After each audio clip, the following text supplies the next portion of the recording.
Today we are going to be talking about my newest dollhouse.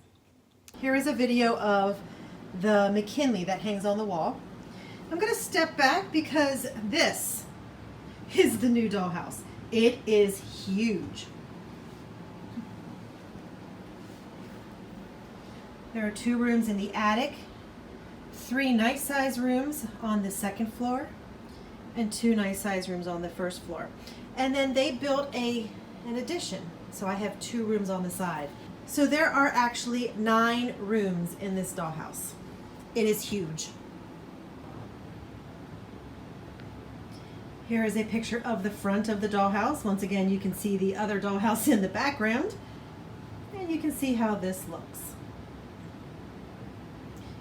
I do have the banister for here, and I do have the window box for there, and I do have a lot more of these pieces that are missing. So this needs a little bit of work and a little bit of love, and I'm looking forward to getting to it. But that's not all. There was some furniture involved with this. There was a nice little collection of furniture, little ice box, and a lot of little other things, and I absolutely love the trestle table. And just a variety of stuff. Sewing machine, end tables, a bed. And they even had the stuff for the bathroom. And while I was filming it, I realized that the pull string for the pull chain for the toilet was not correct, so I actually had to get it loosened so that the chain was hanging down.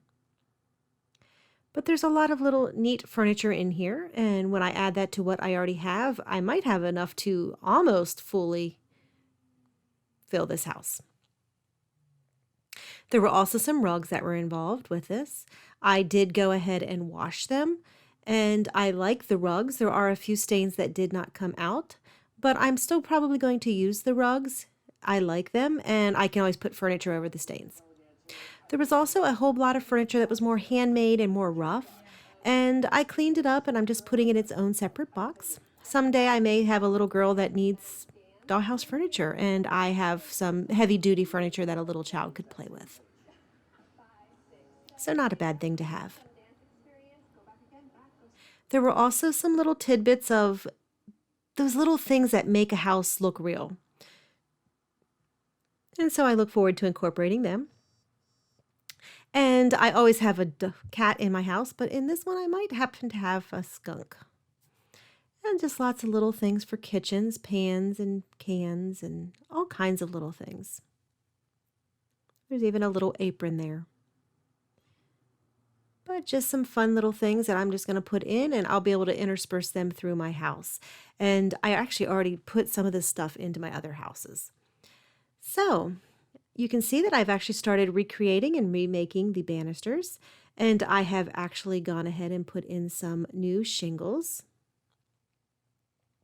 Luckily, I had some that matched perfectly with the shape and style.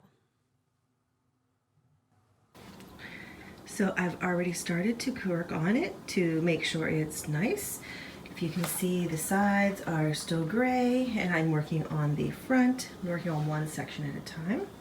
So the porch has been repaired and white paint with green trim. And then you can see over here I'm in early stages of my paint. And then I have my side to do also.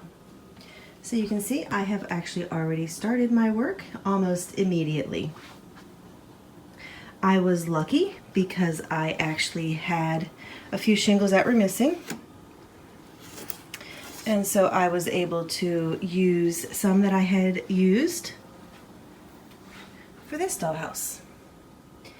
And you can notice, if you actually look back, it doesn't look too out of place, but I do plan on staining the shingles so that they all match. The rail up front looks awesome, but if you notice, there were a couple rungs that were missing. So you can see I have different rungs on there. And that is left over from a different project in the quilt shop. I used a stairway, and it had rungs for the steps, and I had a couple left over. So I was able to use those. And since it's on the side, it's not very visible. You can probably see it now that I told you about it. But just at a really quick glance, it looks like it matches. So I've been working hard, and I hope to have this house painted in the next week or so. And I also hope to have flowers in the window boxes, which still need to be painted. They were this yellow, and I'm working on getting them to be green. And I would love to get some hanging baskets right here. But that's in all good time. And then we'll turn it around and see what the inside looks like once I get the outside done. So thanks for sharing my dollhouse with me. I hope you enjoyed the tour, and I'm sure you're going to see more of it in the future because, you know, I keep working on it and keep sharing my dollhouses.